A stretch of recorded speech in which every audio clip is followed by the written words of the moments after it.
This note changed everything. Just a torn piece of paper waiting on the kitchen table beside cold leftovers and a flickering Christmas tree. I thought I was coming home to family. Instead, I came home to silence and betrayal written in black ink. We used your $8,500 for the family cruise. Take care of Grandma. No sorry, no shame. Just orders. Grandma looked up from her plate, her voice trembling but calm. We'll fix this.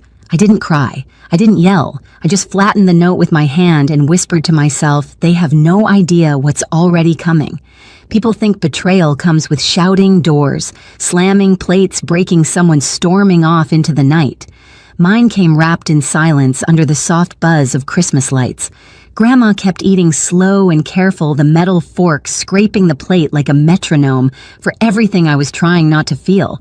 Her sweater smelled faintly of lavender and dust. She looked smaller than I remembered, like the air had thinned around her. I sat down across from her, the note still on the table between us. Did they at least call, I asked. She shook her head. Left yesterday morning, said the ship wouldn't wait. Her voice cracked on ship. It hit me then, the timeline. They'd taken my money days ago and never planned to tell me, not even a message. All those years of being the reliable one, the responsible one, the one who never said no because family came first. I was the savings account with a heartbeat. I looked around the kitchen, trying to find any trace of them. Half-empty wine glasses, a lipstick mark on a mug, a paper ornament I'd made when I was 12 still hanging lopsided on the tree. It wasn't just quiet, it was abandoned. Grandma cleared her throat. You shouldn't waste your anger on them, sweetheart. I'm not angry, I lied. Just surprised. But anger was already crawling up my throat, hot and sharp. She pushed a small envelope toward me. They told me not to worry about groceries. Said you'd handle it. Inside were receipts, gas stations, online, orders, restaurant tabs, all charged to her card. I stared at them until the numbers blurred. They used your pension, too. Her eyes darted away. Just for a while. Your mother said she'd put it back. I wanted to scream, but the sound wouldn't come. Instead, I folded the receipts, lined them up beside the note. Patterns, evidence, motive. My brain was already switching modes from hurt to analysis. Grandma must have sensed it. Don't do anything foolish. I won't. I said, though, the word foolish tasted wrong, because this time I wasn't the fool. That night I couldn't sleep. The house creaked like it remembered too much. I kept replaying every moment I'd said yes when I should have said no, the tuition loan for Liam's kid, the emergency fund for Maya's car trouble, the bail money for Dad's gambling debt. Each memory clicked into place like a lock turning. At 2 a.m., I opened my laptop. My fingers hovered over the keyboard, heart pounding. If they'd used my money for their cruise, I wanted to know how deep the hole went. I started with Grandma's bank. The login still saved under family. Transactions blinked across the screen, withdrawals, transfers, payments to names I recognized, and some I didn't. Every click peeled back another layer of the lie. By dawn, the anger wasn't burning anymore. It was cold, focused. Next to me, Grandma stirred awake and whispered, "You're still up." I nodded, eyes fixed on the screen. "Go back to sleep, Grandma," I said softly. "We'll fix this our way." Morning light crawled across the kitchen tiles, turning the mess of papers on the table into a battlefield. Statements, receipts, withdrawals, all signed with the same careless handwriting my mother's. I should have felt broken. Instead, I felt awake, the kind of awake that burns through exhaustion. Grandma shuffled in her slippers, whispering against the floor. "You didn't sleep," she said. I shrugged. Didn't need to.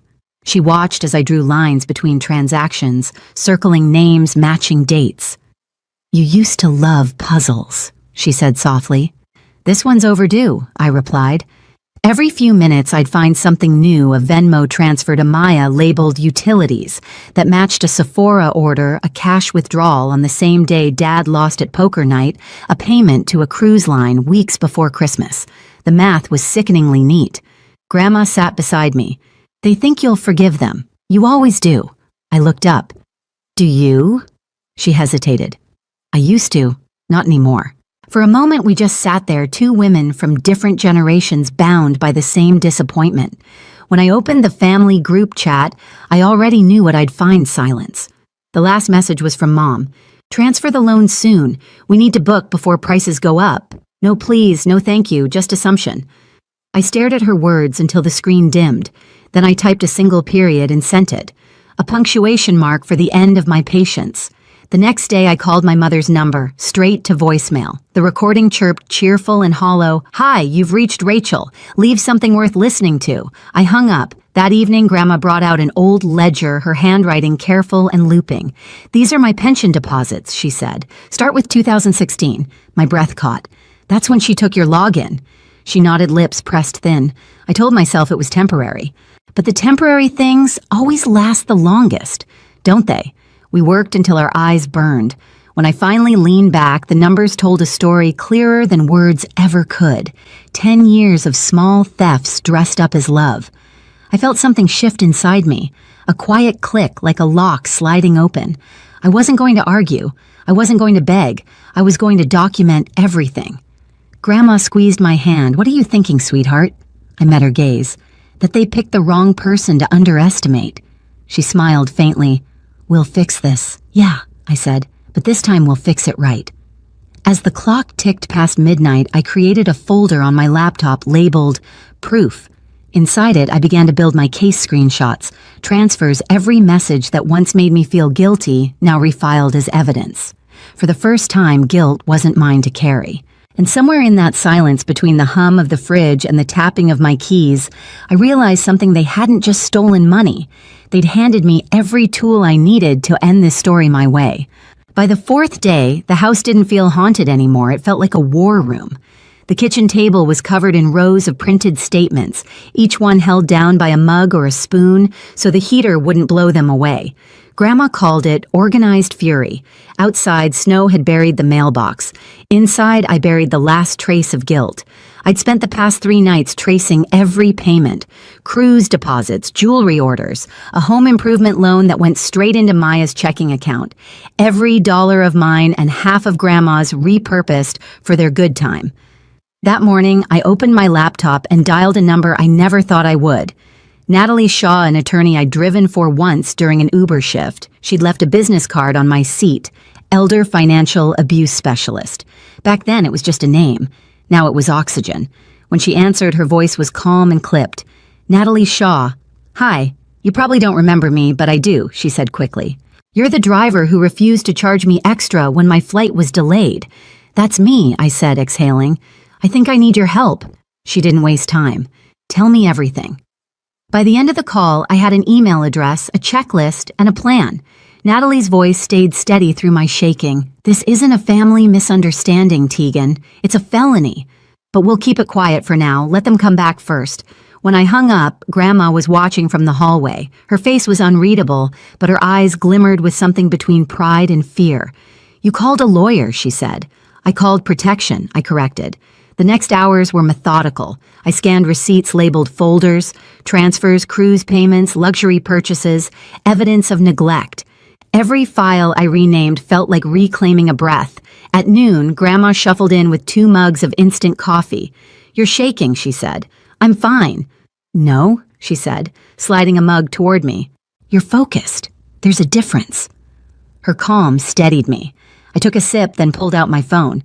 Maya had posted again her Liam mom and dad lounging on the cruise deck, champagne glasses raised. The caption read, "Finally some peace, away from all the negativity. Family only." "Negativity?" I repeated out loud. "That's what they call me now." Grandma peered at the screen, jaw tightening. "They'll choke on that piece soon enough." We laughed soft, brittle laughter, but it was the first time I'd heard her laugh in months. That night, I backed up everything to an external drive and hid it inside the pocket of Grandma's old winter coat. If the house burned down, I'd still have proof. Natalie emailed me a simple phrase: "Control the narrative before they do." It became my mantra. I cleaned the house, not for them, but for me. Took down the blinking lights, tossed the wilted poinsettias, packed away the ornaments. Each act of cleaning felt like erasing their fingerprints from my life. The night before their return, Grandma sat in her recliner, the TV playing some Hallmark rerun. "Do you think they'll even feel bad?" I asked. She didn't look away from the screen. "Guilt's a luxury, sweetheart. They spent theirs a long time ago. Outside, snow fell thicker, quiet, and merciless. I imagined them coming home, laughing loud, dragging their suitcases over the same floor they left covered in crumbs and lies. I pictured the moment they'd see me sitting there waiting. Before bed, I drafted an email titled, "Formal Report Elder Financial Abuse." I attached the documents, wrote the summary, then saved it as a draft. Not yet sent, but ready. That was my piece, knowing I could detonate it any time. As I turned off the light, Grandma's voice floated down the hallway. "Remember what I said that night?" she called. "Which part will fix this?" I smiled into the dark. "Yeah, tomorrow we start." The next morning, sunlight spilled across the living room, too bright, too clean. I made breakfast, brewed coffee, set the table, everything exactly as it should have been on Christmas Day. A quiet stage for a loud reckoning. Then came the sound I'd been waiting for, tires crunching on ice doors, slamming laughter echoing through the front yard. Their voices the same ones that once made me flinch, now just noise. I straightened my sweater, glanced at Grandma. She nodded once. The front door swung open. They were home, and this time I was ready. The front door swung open with that old familiar squeal. The sound used to make me happy back when it meant family coming home. Now it just meant the storm had arrived. "Couldn't you at least shovel the driveway?" Mom's voice cut through the cold air before she even stepped inside. Rachel Harris, queen of calm cruelty, still in her sunglasses like she was allergic to reality. Dad followed, red-faced and bloated from buffet food, dragging 2 suitcases that looked heavier than his conscience. Behind them, Maya stumbled in her nails, perfect, her voice sharp. "God, it's freezing. You could have turned the heat up." Liam was last, carrying himself like a man who believed no one could touch him. No one spoke to Grandma. They brushed past her like she was furniture. I sat at the kitchen table, the same table where I found the note where this all began. My laptop was open. The screen glowed soft blue. "Welcome home," I said evenly. Mom froze when she saw me. "Tegan, you're still here," I smiled. "You told me to take care of Grandma." Maya laughed bitter. "Oh, come on. Don't be dramatic." Grandma, sitting quietly in her chair, didn't even look up. "I'm too old for dramatics," she murmured. I gestured toward the chairs. "Sit." They exchanged confused looks, but sat down, Rachel at the head, like always. I waited until the sound of their chairs scraping faded. Then I clicked play.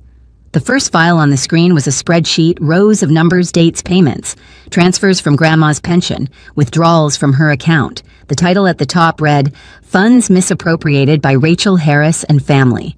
For a few seconds, no one spoke. Just the sound of the ceiling vent humming. Dad leaned forward, squinting. "What the hell is this?" "Your vacation itinerary," I said. Rachel's smile faltered.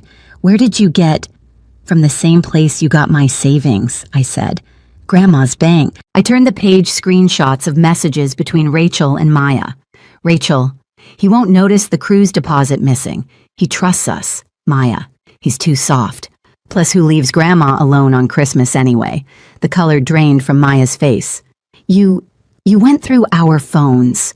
"No," I said. "You left your cloud backups unprotected. Turns out honesty isn't the only thing you're bad at securing." Liam slammed his hand on the table. "You can't just spy on your own family."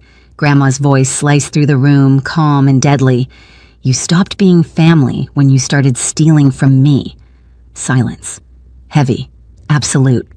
I clicked another file. This one was audio. Ava's voice trembled through the speakers.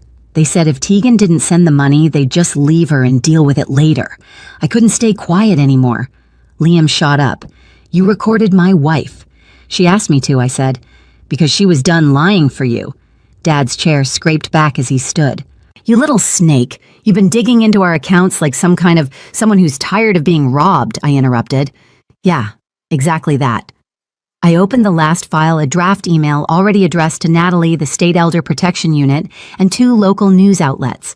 The subject line read, "Formal complaint, elder financial abuse, supporting evidence attached." "You have 48 hours, I said quietly. "Return every cent, or I send this." Maya laughed, a high brittle sound. "You wouldn't. You'd ruin your own family." "No," I said. "You did that when you traded love for leverage." Rachel's voice dropped low. "You think people will side with you? You've always been the dramatic one, Tegan. The victim." I looked at her. really looked at her at the perfect hair, the false composure, the eyes that had always seen weakness where there was loyalty. "I'm not the victim," I said. "I'm the receipt." Dad opened his mouth, but Grandma spoke first. Her voice was rough but steady. "I raised 3 children," she said slowly. "Fed you, worked 2 jobs, and you left me with frozen beans and moldy pie while you sipped champagne on a ship I paid for. You're lucky it's her handling this, because if it were me..." Her words trailed off, but her eyes did the rest. Rachel tried to smile. "Mother, let's not..." "Don't you mother me," Grandma snapped, slamming her hand on the table so hard the sound cracked through the air. The shock of it made even Liam flinch. I pushed the envelope across the table. Inside, printed copies of every document, every message. "1 copy for you," I said, "and 1 for my attorney." No one moved. Then Grandma stood up. Her legs shook, but her voice didn't. "Get out," she said. "You can come back when you've made things right." Rachel blinked, stunned. "Mom? You can't mean that." "I mean it," Grandma said. "And don't come crying when your names hit the papers. Maybe then you'll understand what family really costs." They hesitated. Liam cursed under his breath. Maya began to cry, but no one apologized. When the door finally shut behind them, the silence that filled the house wasn't empty anymore, it was earned. 4 days later, they called, then texted, then begged. "We didn't mean it like that. We'll pay you back. Please don't do this." I didn't respond. I just forwarded everything to Natalie. That evening, the lawyer called. They made payments, she said, full restitution plus penalties. I thanked her and hung up. Grandma was in her chair knitting quietly. "Was it worth it?" she asked. I looked at the folder still open on my laptop, my life neatly categorized. "It was overdue," I said. She smiled faintly. "They thought you were the soft one." I smiled back. They were right until they mistook soft for weak. Outside snow began to fall again, covering the driveway they'd refused to shovel. And for the first time, it didn't look cold. It looked clean. It took less than a week for everything to unravel publicly. Rachel tried to spin the story online, called it a family misunderstanding, but screenshots spread faster than apologies. Maya's employer saw the headlines and quietly removed her from the team page. Liam's paycheck got garnished by court order, and his wife Ava finally moved out. But I didn't celebrate. I was too tired to. Justice doesn't feel like fireworks. It feels like the air after a storm, clean but heavy. When the settlement came through, I transferred every cent of Grandma's money into a joint account she controlled. Then I used my part $3,000 for my long-delayed dental surgery. Another $2,000 went toward a motorized lift chair and a part-time nurse for Grandma. The rest stayed untouched, labeled future. We moved into a small apartment downtown, 2 bedrooms, sunlight spilling through thin curtains, the kind of quiet that doesn't ache. Every morning she'd hum while watering her plants. Every night we'd eat dinner at the same old table, no yelling, no guilt. One evening she looked at me and said, "You fixed it." I shook my head. No, we did. And for the first time, the word we didn't feel heavy, it felt like home. Weeks later, I ran into a woman at the grocery store. She looked at me for a long moment before asking, "You're the one who stood up for your grandmother, right?" I nodded, unsure what to say. She smiled softly. "My mother went through the same thing. I wish someone had fought for her the way you did." Then she walked away, leaving me standing there between the soup cans and the fluorescent hum, realizing something simple. This story was never just ours. Back home, Grandma was watching the snow outside our window. "Peace looks good on you," she said, and maybe she was right. The quiet wasn't empty anymore, it was earned. I turned to the camera, steady and calm. If you've ever had to protect someone you love from your own family, you're not alone. Share your story. And subscribe because the truth deserves witnesses.